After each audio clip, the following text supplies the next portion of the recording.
Have you heard about this personal and professional podcast? Coaching in Session with your host, Michael Rearden. Welcome, Corinne Auman, to Coaching in Session. How are you doing today? I'm doing great. How are you? Doing well. Thanks so much for coming on. Today, we're going to be talking about your work. Of course, you have a long bio, psychologist, author of the book Keenagers. We're going to be talking about pain point, age, all of these things in a nutshell. What I love for guests to do is to give their own bio, because if there's anyone who knows you, it's yourself. So if you could tell the world who you are, what you do, and how you help, that would be fantastic. Sure. So my background is in psychology, as you mentioned. I'm a developmental psychologist and I specialize in adulthood and aging. And so I've taught for many years in psychology and gerontology programs. And then I also run a care management business where I help families figure out how to navigate care for their aging loved ones, because it's very complex and most of us tend not to think about it until we're kind of in that oh crap moment and we have to figure everything out really quickly. So those things, teaching, working in care management. And then as part of that, I recently wrote a book, Keenagers with a K, as you mentioned, which is about telling a new story about aging. Because what I see in my work is that the negative stereotypes, the negative story that we have around aging is actually one of the things that keeps people from planning for their older adulthood, planning for those years to figure out what they want and how they want it and how they're going to pay for it and all those things. That leads to poor outcomes when we just kind of bury our heads in the sand. And there is actually a lot to look forward to as we grow older. People today get an extra decade of life compared to previous generations.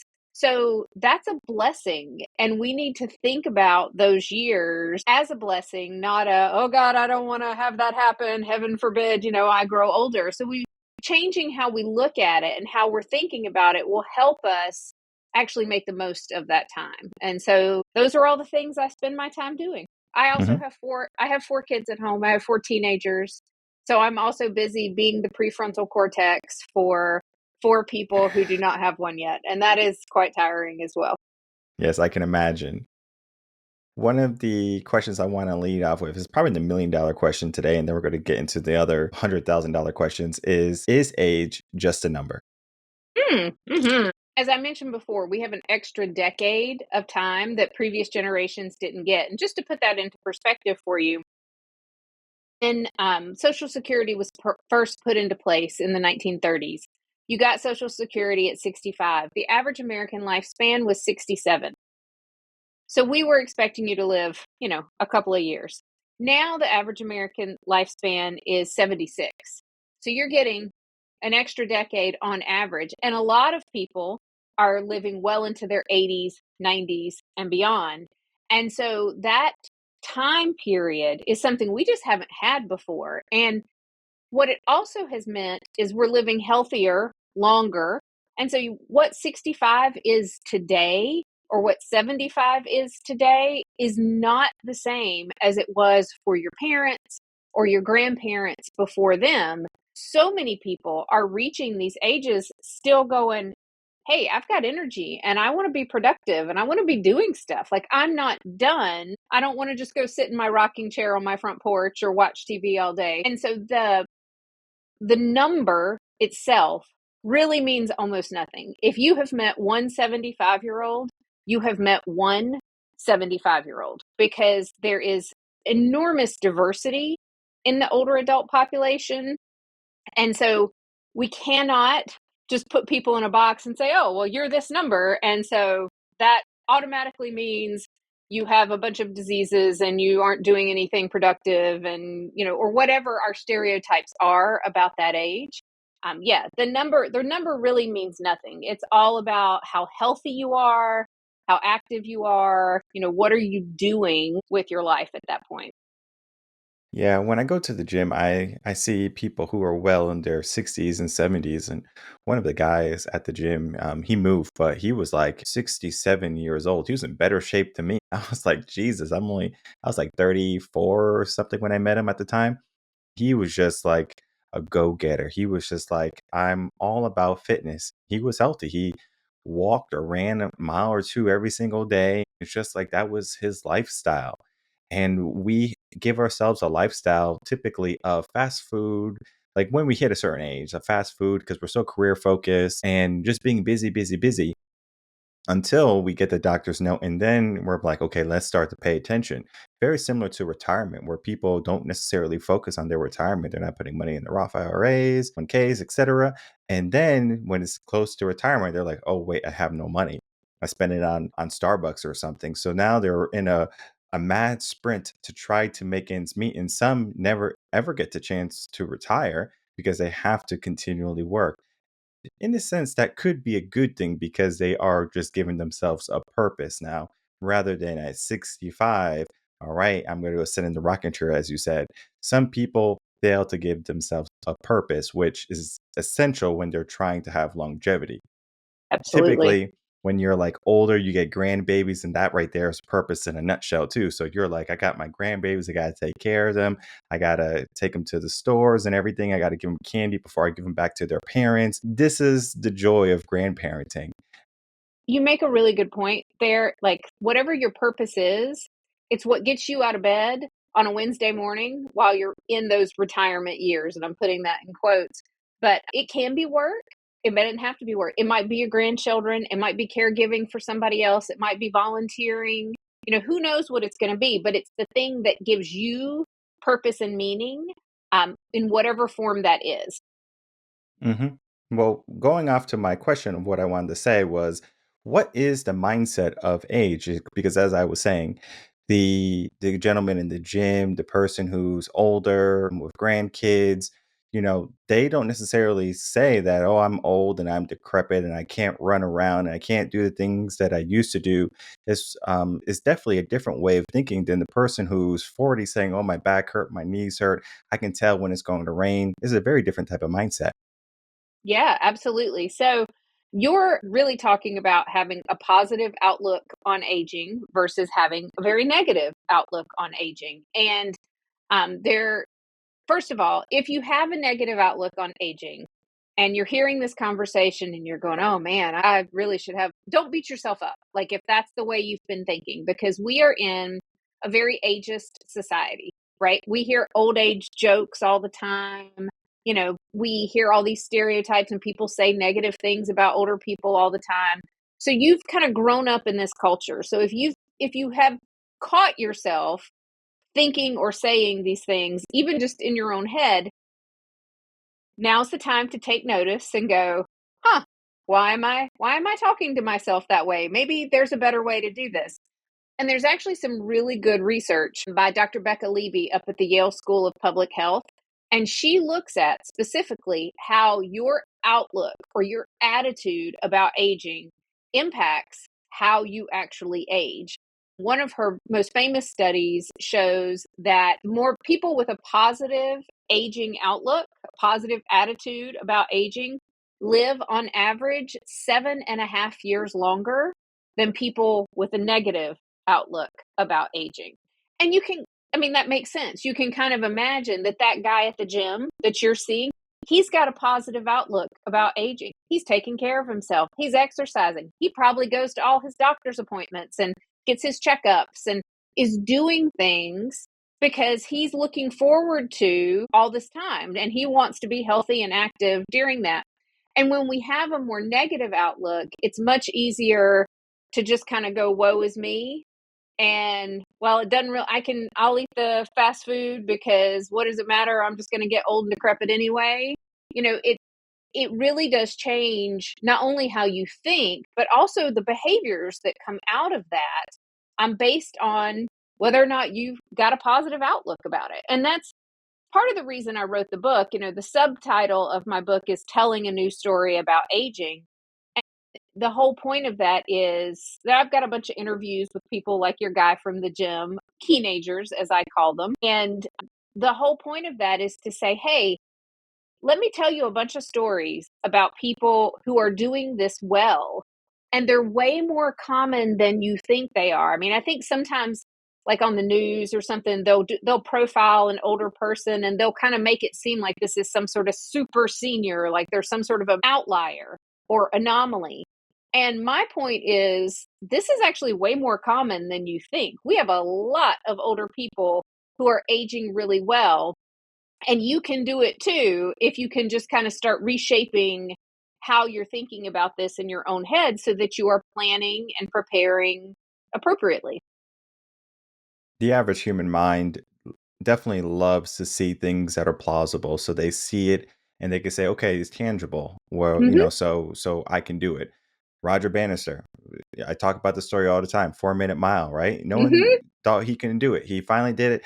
I think it was in the like 2 weeks, like 9 people did it or something like that. So Mhm. it's like, what happened in the time span of, oh, you can't do this to now you can do it, right? It's basically how you think. So It's if mental. we yeah, so if we can look at aging more so as a opportunity, right? So we become more seasoned. Like I don't know if you ever had food that wasn't seasoned. I don't like it. But if you if you can get to in aging, it's the same way. It's like you have all of this wisdom. I love learning from older people, mentors. I call the old guys at the gym pops, but apparently they don't like to be called pops. They like to be called uncle or something because it makes them feel young. So it's either pops or uncle. I still call them pops unless they correct me, and then I'll call them uncle or something. But going on to the book, Teenagers, the stories are so powerful because it just gives more insight to people. But then a story can have also a negative effect, right? Because not so much of the stories that you selected for the book, but someone can look at perception or their own story in their life or someone else's life, and they can say, well, this is my reality. We could look at a nursing home, for example, and the majority of the residents in the nursing home, they're older. They might need help. They might need some assistance. So maybe the people working there, CNAs, the nurses, LPNs, RNs, are going to say, you know what, this is what's going to happen when I'm older. How can people protect themselves from scenarios and situations like that? How can they protect themselves from being in the nursing home? Or no, from You definitely can do that way too, yeah. but more so of the idea of this is life when I get a certain age. Sure. So I think your point about role models, like seeing the guys at the gym, searching out your own role models, like who are going to be your aging mentors, the people that you are looking at what they're doing and going, okay, that is the future I want, right? Like I want to be like that guy at the gym. And it can be your mentors for how to age can be people that you know specifically in your day-to-day life. Maybe it's a grandparent, maybe it's, an aunt or an uncle, but it may also be, just people who are famous. Anybody that you have watched age and age well, even that phrase aging well, that's going to be very specific to you. So, for example, one of my mentors, I think, is Betty White because she lived a really long time. She lived to almost 100. But what I really, really love about her is how positive she always was. She was so funny and so positive and always like doing all kinds of good stuff for animal charities and things like that. And I just think if I could live that long with that positive of a spirit, I mean, she was working. She actually really didn't come into her full career, like really get hit shows and things like that until she was in her 50s. So she really hit her stride in her 50s and then worked almost all the way till the very end. Great. That's who I want to be, right? Somebody who I'm going to be 50 this year. I want to hit my stride right now and just go straight on being productive, doing things I care about and that make me happy from now all the way to the end. Finding people like that, either that you know personally or that you see in the world, that you can kind of go, that looks like an older adulthood I would want to have. And what are they doing? How do I model my life after that as much as possible?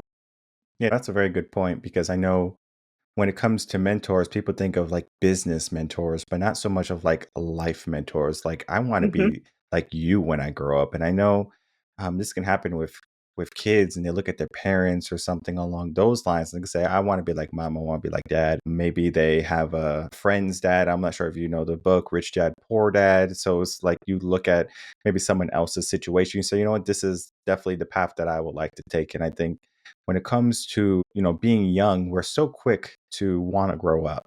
So your teenagers right now, they're probably saying, Mom, I want to go drive. Mom, can I borrow the car? And you're like, oh my goodness, now I have all these other worries I need to be looking at, right? Like, are they going to be okay? Are they going to be speeding? Are they going to be hanging out with the wrong crowd? Who knows the plethora of things that they want to experience that they don't know yet.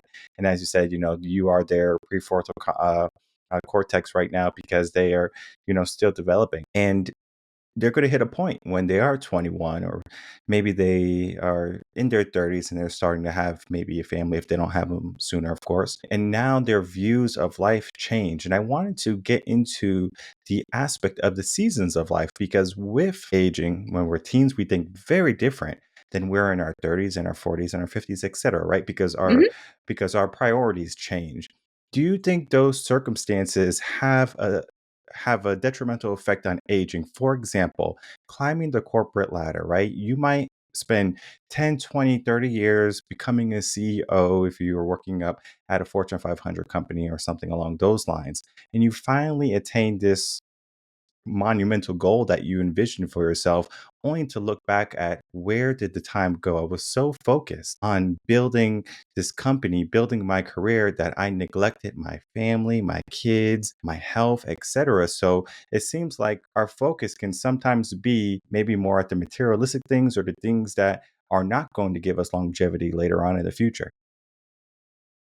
I think this is a fundamental problem for every human, right? Like I'm trying to build this life, I'm trying to build this career, I'm trying to work this job to provide for these kids while also, I'm missing, the kids because, Yeah. I'm doing this podcast with you at 4 o'clock on a Thursday and my kids are all out of school today and they're at home and I could be doing things with them and instead I'm here. And, that kind of balance that every person is trying to work through over the course of your lifespan. I will say the interesting research I'd like to share with you is something about called the U curve of happiness. And it shows this is some research out of Stanford, and it shows that when people are in their 20s, early teens, early 20s, they're pretty happy. And then you get into midlife and you get that job and the career and the teenagers and the stress associated with it. And your happiness tends to dip. People tend to be their most unhappy in their 40s, 50s.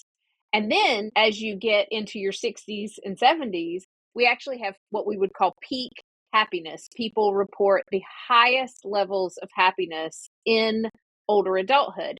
But part of that is related to how they reflect back on their life and what they accomplished, what they did. Like, am I looking back at my life and going, yeah, I did good and I accomplished the things I wanted to do? Or am I looking back at my life with a lot of regrets?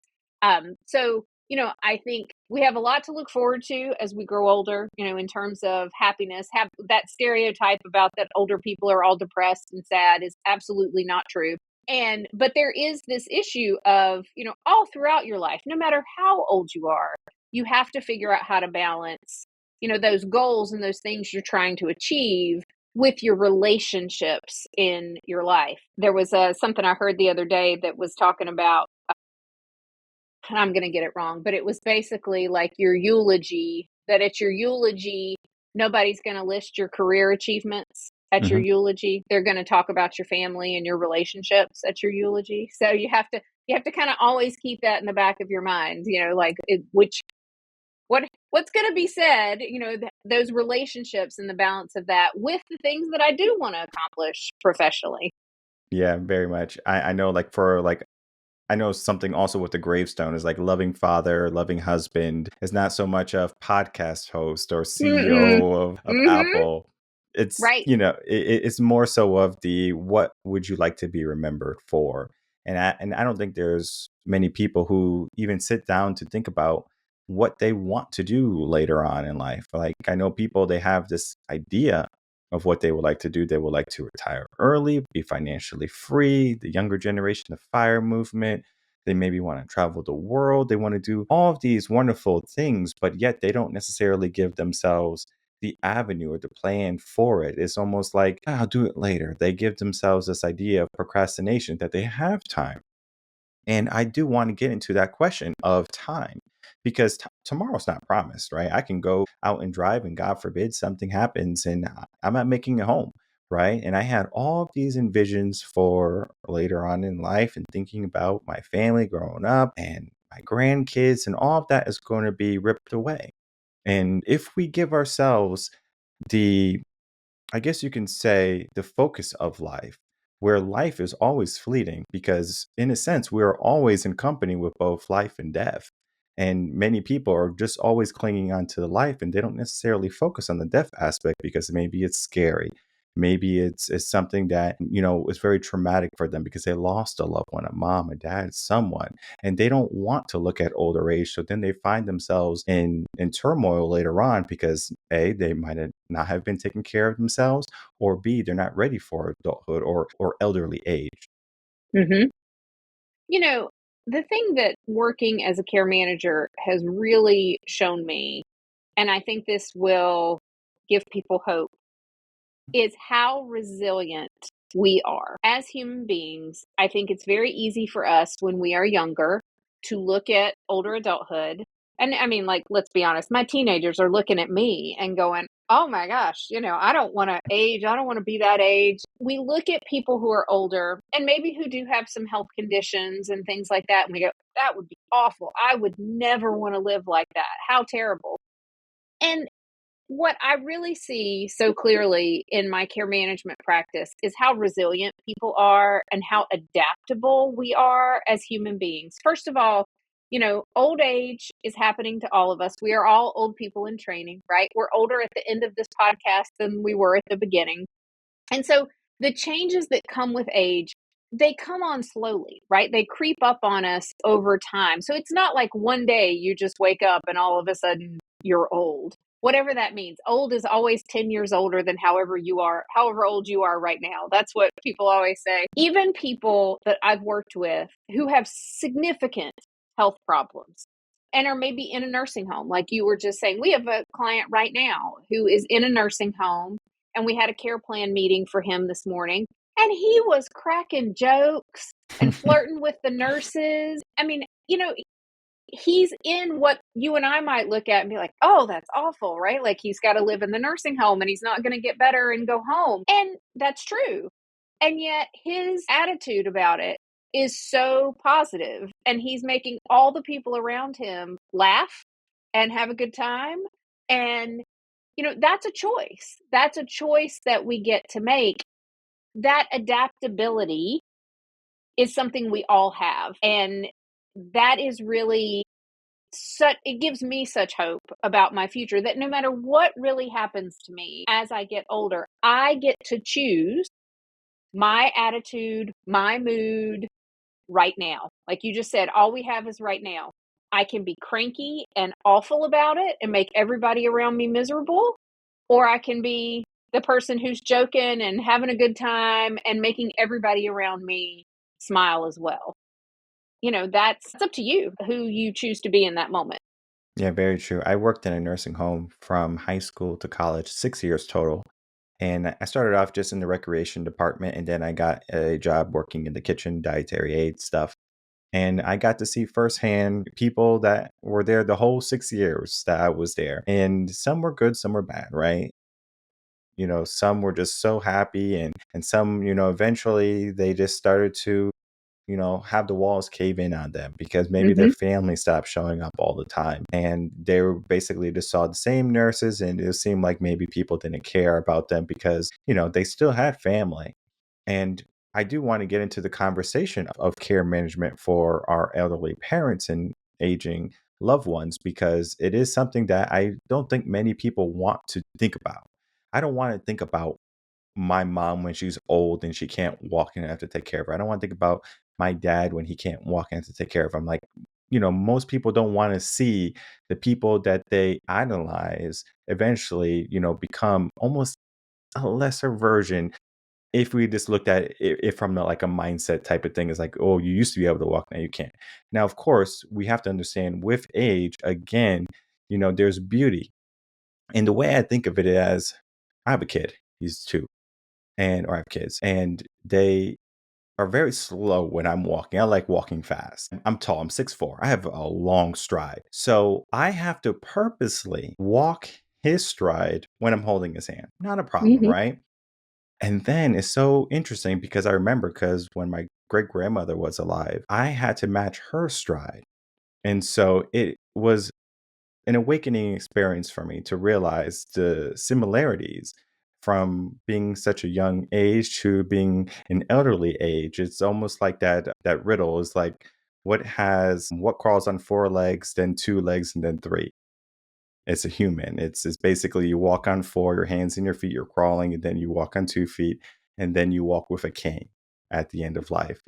It could be difficult for people to say, well, you should keep up with me, or that, like, I can't be bothered taking care of you because I'm so worried about my life. How can people care, or how can people start to look at the care for their parents and how they should go about it? Should they put them in a nursing home? Should they do home care, like have them at their house, take care of them, maybe get them a CNA for their home or whatever? You know, what are the options for people? So there are a myriad of many different options that you could possibly do for folks. It's going to vary from family to family, right? I think the very first thing that people should be doing is having the conversation, right?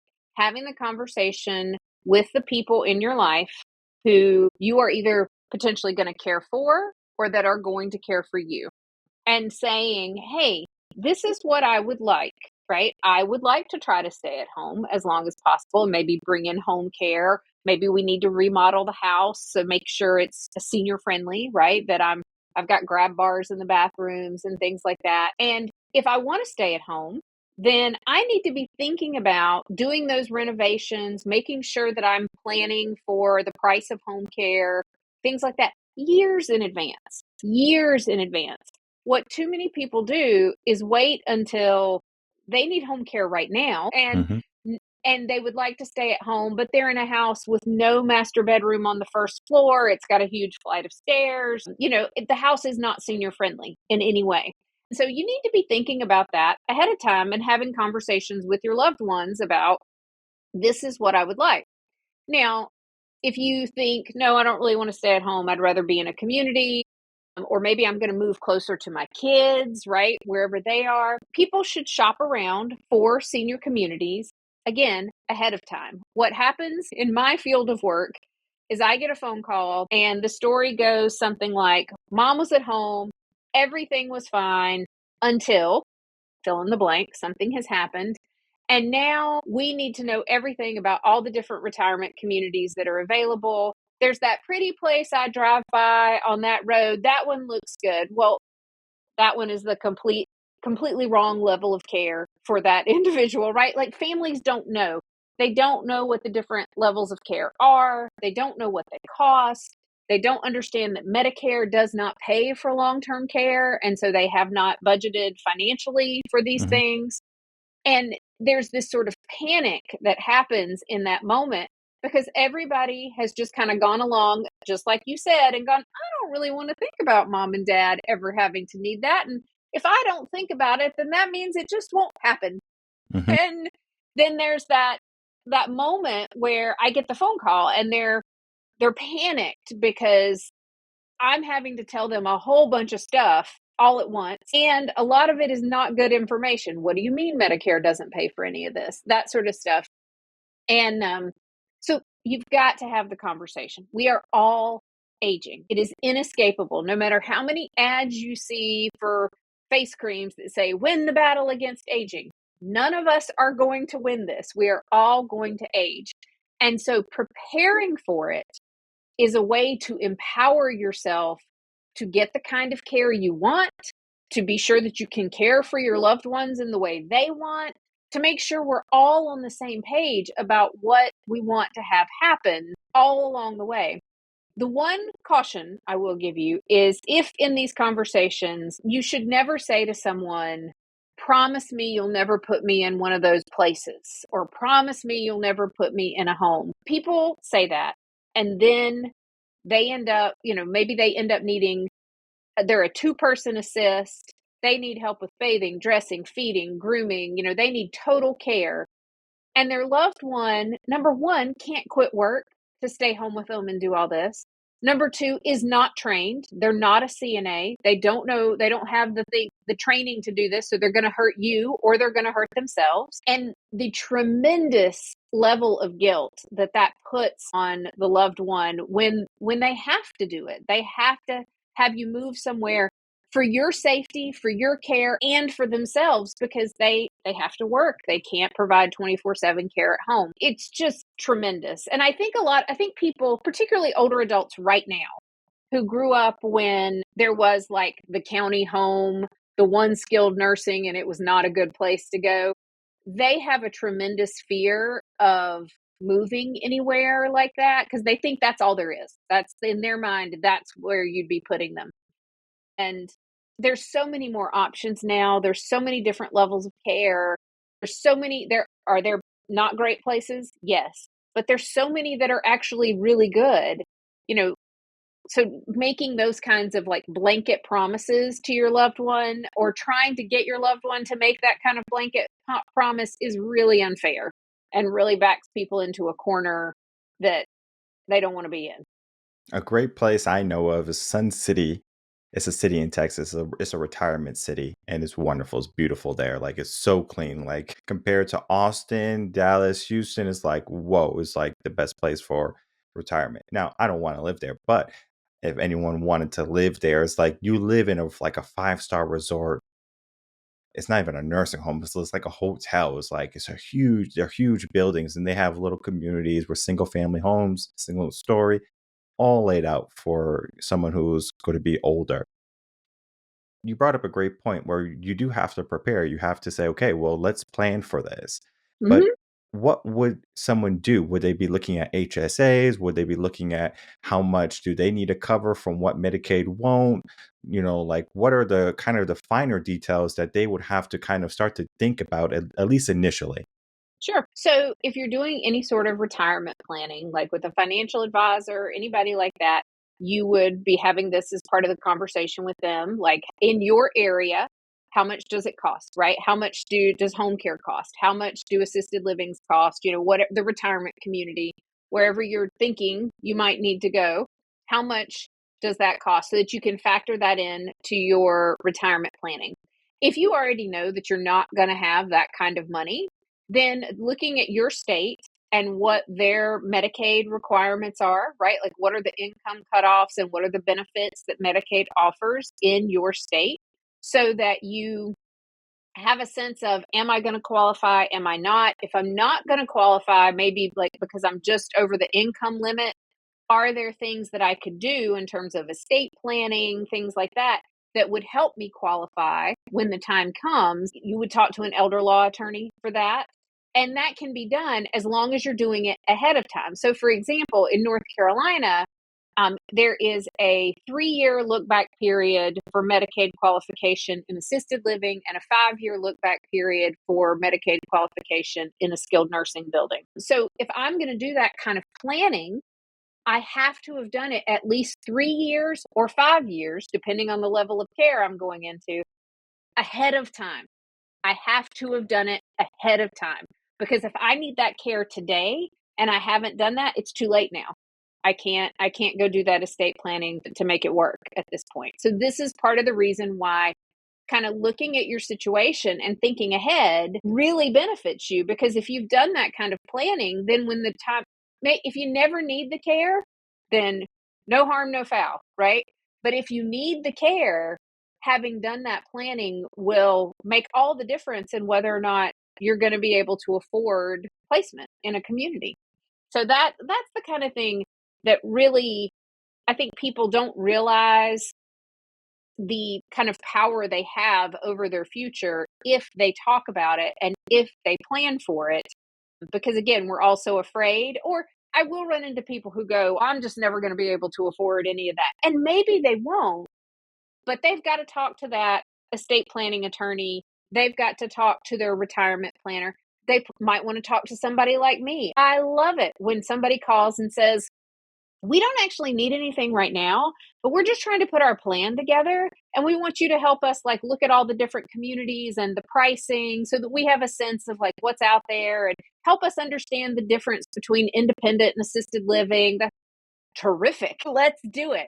That is a very, very small fraction of my phone calls, but that's great because that's what people should be doing rather than just pretending it's not going to happen.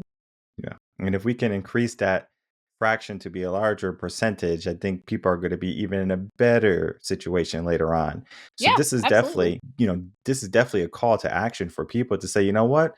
Let me not wait anymore. And I know it's scary. I know it's daunting, to experience this because it's something that you don't want to experience right now. You want to go out and party and drink and hang out with your friends and go skydiving, and you can do all these things later on when you're older, but it's almost like the mind becomes limited, and it is not. It is boundless. So you can choose to live within those constraints, or you can choose to live beyond them. And if you can plan, and this is why it's good to invest, it's good to look at your retirement and stuff. Not so much of just living day to day and living a YOLO lifestyle. I don't care if the kids use that word anymore, but you only live once, yes, but it doesn't mean that you have to live in poverty later on because you decided to live in luxury today. So I encourage people to plan for their life ahead and don't wait until things get bad or until you have no other option but to look at it. So as we begin to wrap up, Corinne, I would love for you to give us some final words and then for you to tell the audience where they can find you, reach out, and then of course give you that call before they even need help. Sure. I mean, my final thought is, there is so much to look forward to about growing older and the path to if you have a negative perception right now, the path forward is to start challenging your own ageist beliefs. Pick up my book, pick up other books about aging that will help you rethink, will help you examine and rethink how you are thinking about your own aging because this positive attitude we've been talking about, that's an inside job. And that's the place to start. You can find me at my website, which is just my name, CorinneAuman.com. And there you'll find links to the book and podcasts and everything about me. And you can get in touch there if you want to as well. Perfect. And I'll make it easy for everyone. All the links are just right down below. So you can check out the book, check out her website, reach out to her to begin that planning, not maybe only for yourself, but maybe for your parents, because maybe they're in their 40s or 50s and you might think, oh, we have time. Take action. It's very similar to investing. Yeah, I'm sure everyone wanted to get in Bitcoin in 2018. We're in 2025 essentially. So, like that time has already gone and, like come and gone. So don't wait until the opportunity is finally away from you. Take hold of your story of aging today. And I do want to thank you, Corinne, for coming on, spending some time, and also talking about your work today. Thank you for having me.